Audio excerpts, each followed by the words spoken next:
From the Presidential Palace, Manila, Dateline Malacañang.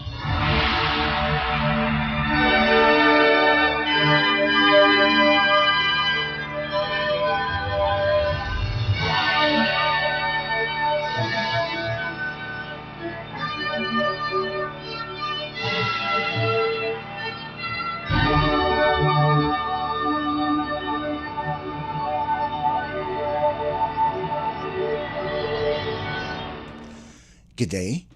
This is Dateline Malacañang. Philippine President Ferdinand R. Marcos Jr. stated on Sunday that Timor-Leste's admission as a full member of the Association of Southeast Asian Nations, or ASEAN, highlights the bloc's strengthened dedication to regional unity and cooperation.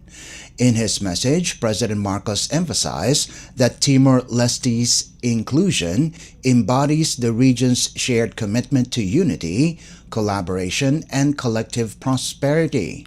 At the opening ceremony, the Philippine President and the other 9 ASEAN leaders signed the Declaration on the Admission of Timor-Leste into ASEAN, officially welcoming the country as the bloc's 11th member.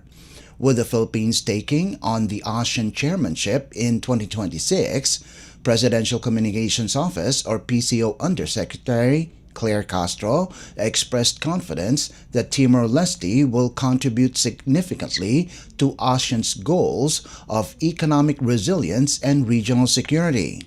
As the newest member, Timor-Leste is expected to boost cooperation in vital areas such as economic development, people-to-people connections, and regional integration. Timor-Leste, located in the eastern part of Timor Island, first applied for ASEAN membership in 2011.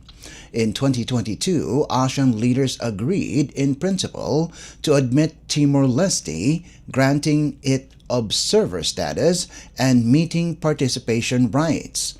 Timor-Leste's formal admission follows the successful completion of a comprehensive roadmap covering political security, economic, and socio-cultural pillars, marking the final step in the process and reaffirming ASEAN's ongoing commitment to inclusivity and shared prosperity throughout the region. Dateline Malacañang. Meanwhile, the Philippines would bring tangible benefits to the region through practical, inclusive, and measurable initiatives when it hosts the Association of Southeast Asian Nations, or ASEAN, in 2026. President Ferdinand R. Marcos Jr. asserted the Philippines' readiness during the plenary session of the 47th ASEAN Summit and related meetings. In a press briefing, Presidential Communications Office or PCO Undersecretary Claire Castro said, the President reaffirmed Manila's commitment to sustain the gains achieved by the bloc and the push for ASEAN 2045, which aims to build a resilient, inclusive, and dynamic regional community.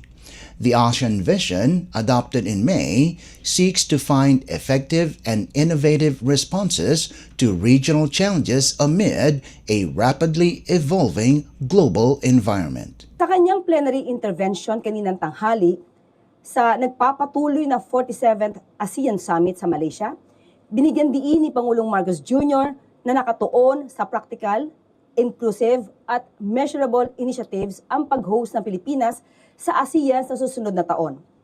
Nagpahayag din si Pangulong Marcos Jr. sa patuloy na pagsulong sa legasiya ng ASEAN. Ayon kay Pangulong Marcos Jr., layunin umano ng Pilipinas na makamit ang ASEAN Vision 2045. Nagpaabot ng pasasalamat si Pangulong Marcos Jr. sa Malaysia para sa kanilang mainit na pagtanggap sa bansa at isang mainit na pagbati rin sa Timor-Leste bilang bagong kasapi ng ASEAN. Malaysia is set to turn over its chairship of the ASEAN to the Philippines at the summit closing on October 28th. Dateline Malacañang. Philippine President Ferdinand R. Marcos Jr. emphasized the importance of upholding international maritime law during his address at the 47th Association of Southeast Asian Nations, or ASEAN Summit. In his plenary remarks, President Marcos highlighted ASEAN centrality as vital for promoting peace, stability, and cooperation across the Indo-Pacific region. The chief executive called for mutual benefits and increased dialogue within the bloc, reaffirming the Philippines' strong commitment to the United Nations Convention on the Law of the Sea, or UNCLOS, and the Agreement on the Conservation and Sustainable Use of Marine Biological Diversity beyond areas of national jurisdiction. The plenary session featured guests of the ASEAN Chair, including Canadian Prime Minister Mark Joseph Carney, European Council President Antonio Costa, and International Monetary Fund, or IMF, Managing Director Kristalina Georgieva. At the summit, the 11 ASEAN leaders, with the inclusion of newly admitted Timor-Leste, addressed topics related to community building and external relations. They explored ways to deepen regional integration, boost economic growth, and improve connectivity. Discussions also focused on strengthening ASEAN unity and centrality, alongside reaffirming commitment to a rules-based multilateral order amid the changing global geostrategic environment. Dateline Malacañang. Still at the ASEAN Summit, the Philippines and Canada are set to begin negotiations for a bilateral free trade agreement, or FTA, aiming to finalize the deal by 2026. Philippine President Ferdinand R. Marcos Jr. and Canadian Prime Minister Mark Carney reached this understanding during their bilateral meeting held alongside the 47th Association of Southeast Asian Nations, or ASEAN Summit, and related meetings. The Office of the Canadian Prime Minister said the leaders announced plans to soon start talks on a Canada-Philippines Free Trade Agreement targeting completion in 2026. The two leaders also discussed ways to boost economic ties, which currently support over $3 billion in trade, spanning manufacturing, defense, and both conventional and clean energy sectors. Carney highlighted Canada's new mission to double exports outside the United States over the next decade. In line with this, the leaders agreed to expedite negotiations on a Canada-ASEAN Free Trade Agreement, aiming to conclude discussions in 2026 during the Philippines' ASEAN chairmanship. Both the Philippine President and Canadian Prime Minister welcomed the prospect of a bilateral visit at the earliest opportunity and committed to staying in close communication. Canada and the Philippines share a strong relationship backed by a Canadian-Filipino community of nearly 1 million. Carney was one of 6 world leaders President Marcos met in bilateral talks on the summit's first day. Dateline Malacañang.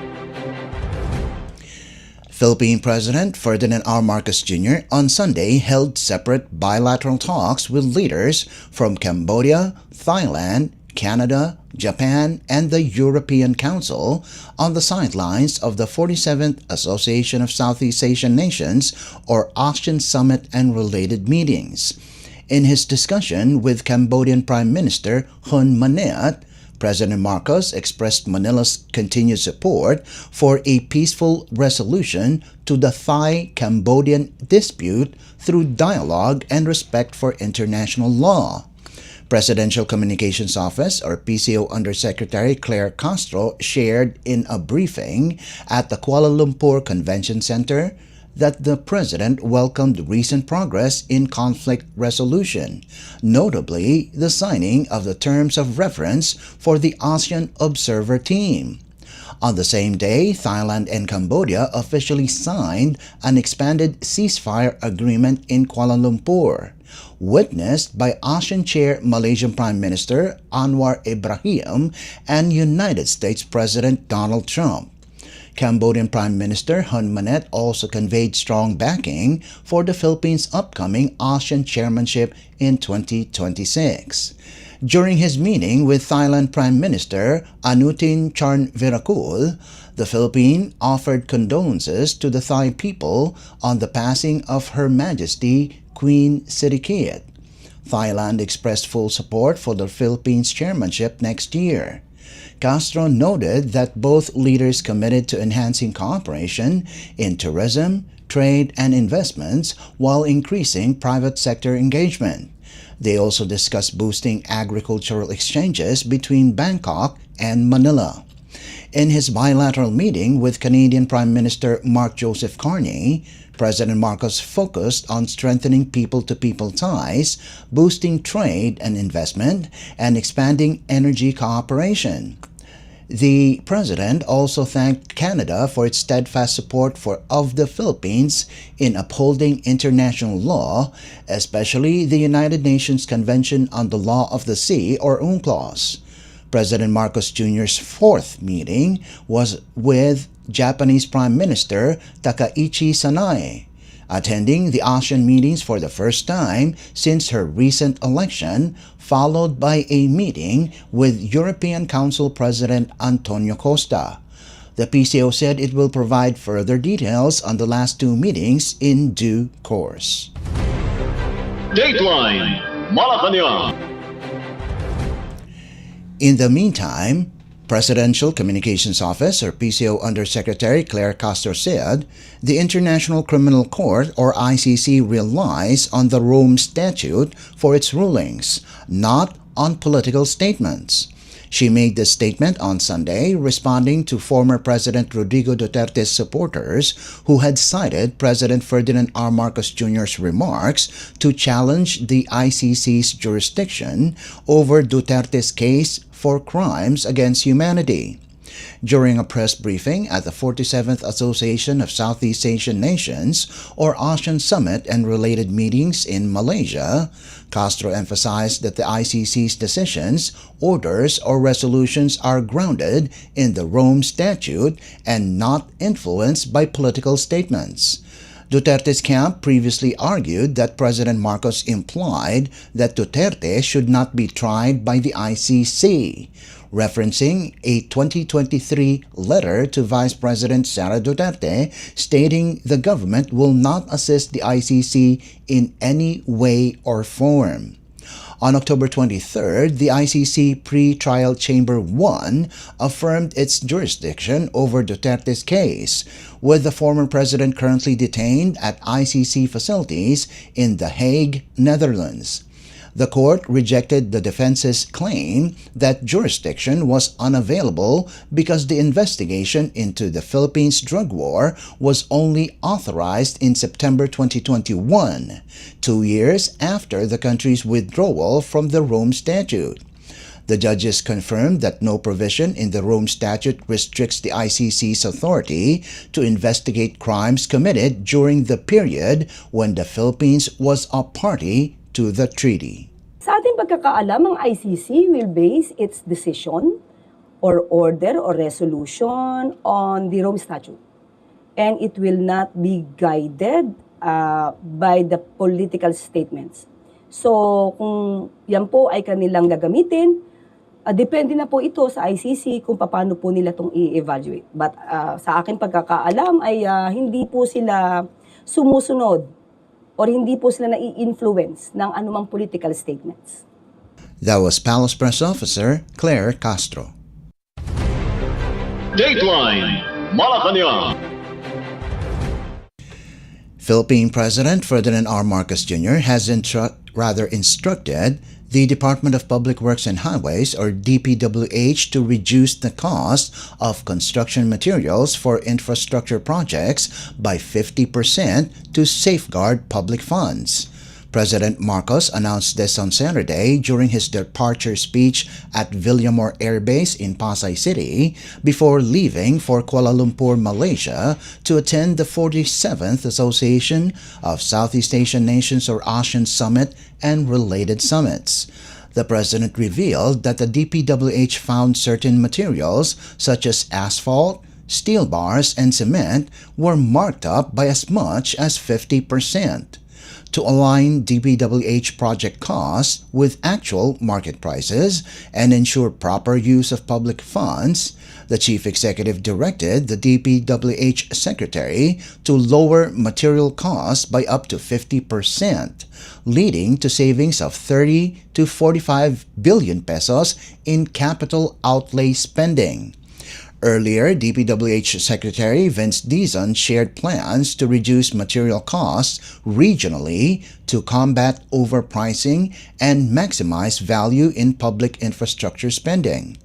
President Marcos also announced that the DPWH will file cases against those involved in corrupt infrastructure projects while it continues reviewing contracts and ongoing works. Furthermore, the President affirmed that the Bureau of Internal Revenue, or BIR, will reset its priorities to hold accountable all parties implicated in irregularities related to flood control projects, reinforcing fairness within the tax system. Dateline Malacañang. Philippine President Ferdinand R. Marcos Jr. on Saturday offered the Philippines' heartfelt condolences to the royal family and the people of Thailand on the passing of Her Majesty Queen Mother Sirikit. In a statement, President Marcos conveyed deep sadness, honoring the late Queen Mother as a symbol of kindness, grace, and compassion, whose impact reached beyond Thailand's borders. The Philippine President expressed hope that her legacy of love and dedication to service will continue to inspire future generations. Queen Sirikit, Thailand's Queen Mother, had a stroke in 2012 and had not appeared in public since then. Thailand's royal palace announced her passing on Friday evening. She was 93 years old. Renowned for her humanitarian efforts, lifelong commitment to social welfare, education, and cultural preservation, the Queen Mother was beloved by many. She was the wife of the late King Bumibol Adulyadej, or Rama IX, and mother to the current King Maha Vajiralongkorn, or Rama X. A one-year mourning period has been declared for the royal family and their household. Dateline Malacañang. In other news, Philippine President Ferdinand R. Marcos Jr. issued Executive Order, or EO number 101 on Saturday, directing the full enforcement of Republic Act, or RA 11321, or the Sagip-Saka Act. This law establishes a program to boost the production and productivity of farmers and fisherfolk. EO 101 requires all national government agencies or NGAs, including government-owned or controlled corporations or GOCCs, and state universities and colleges or SUCs to align their programs, activities, and projects with the goals of Sagip-Saka, or in English, Save Farming. Local government units or LGUs are also called upon to support the Sagip-Saka Act, helping farmers and fisherfolk in their communities reach their full potential and improve their incomes. The order mandates support measures for farmers and fisherfolk such as capacity building, improved market access, enterprise development, and sustainable livelihood promotion for small agricultural producers. It directs government agencies to purchase agricultural and fishery products directly from accredited farmers and fisherfolk cooperatives and enterprises, or FFCEs.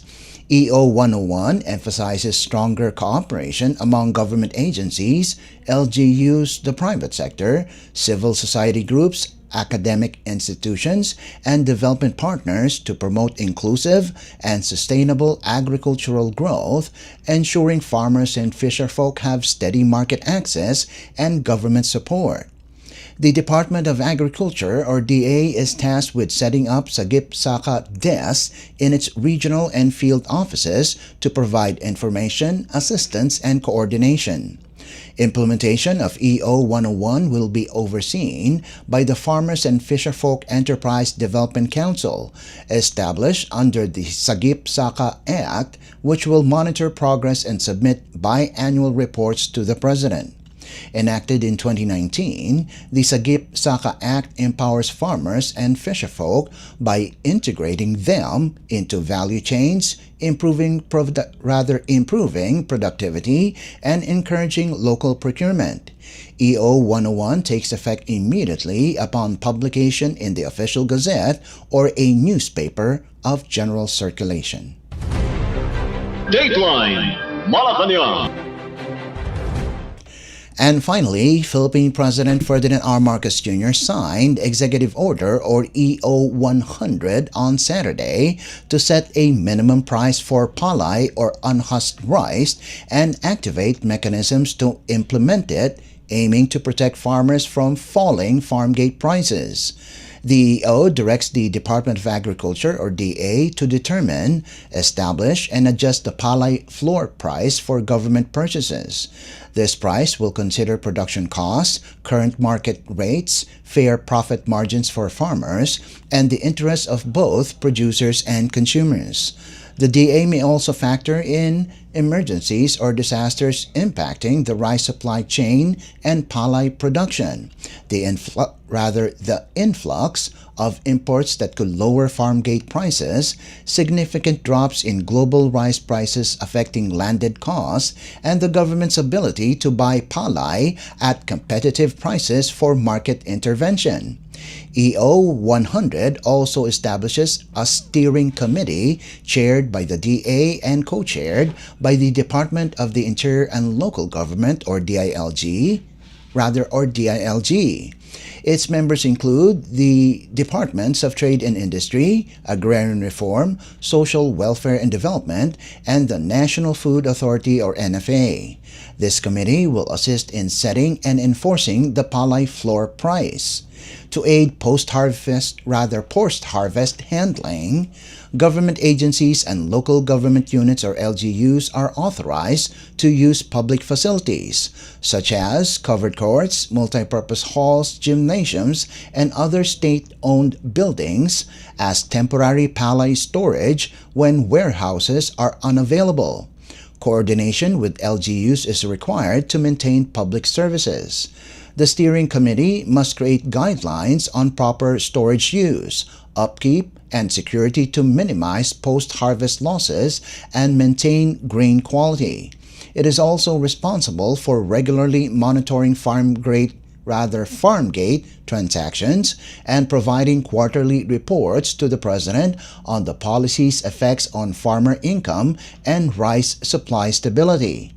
Any violation, like buying palay below the set floor price, will face administrative penalties. Funding for the initial EO implementation will come from existing budgets of the committee members and other sources identified by the Department of Budget and Management. Future funding needs will be incorporated into standard agency budget proposals. President Marcos highlighted that without a fair palay floor price, farmers remain vulnerable to unpredictable market swings, especially during harvest seasons when oversupply, weather issues, or unfair trade can cause prices to plunge. These price drops threaten farmers' livelihoods, productivity, and agricultural sustainability. Farmer groups have repeatedly called for a 5 peso per kilogram support price and the reinstatement of tariffs on rice imports. They note that the current import ban has not raised farm gate prices, which mostly linger between 10 and 12 pesos per kilogram and have dropped as low as 8 pesos in some places. EO 100 takes effect immediately upon its publication in the official gazette or a widely circulated newspaper. Dateline Malacañang. Before we conclude our program, Radyo Pilipinas World Service of the Presidential Broadcast Service is live on audio streaming. Just download Evox PBS Receiver on your Google Play Store or the App Store from your Apple phone. You can also visit our Facebook page and YouTube channel. Just type in and search for Radyo Pilipinas World Service. Kindly subscribe, like, and share our posts as well. And that concludes this edition of Dateline Malacañang. For Radyo Pilipinas World Service, this is Leo Magpayo. Good day and stay safe. From the Presidential Palace, Manila, Dateline Malacañang.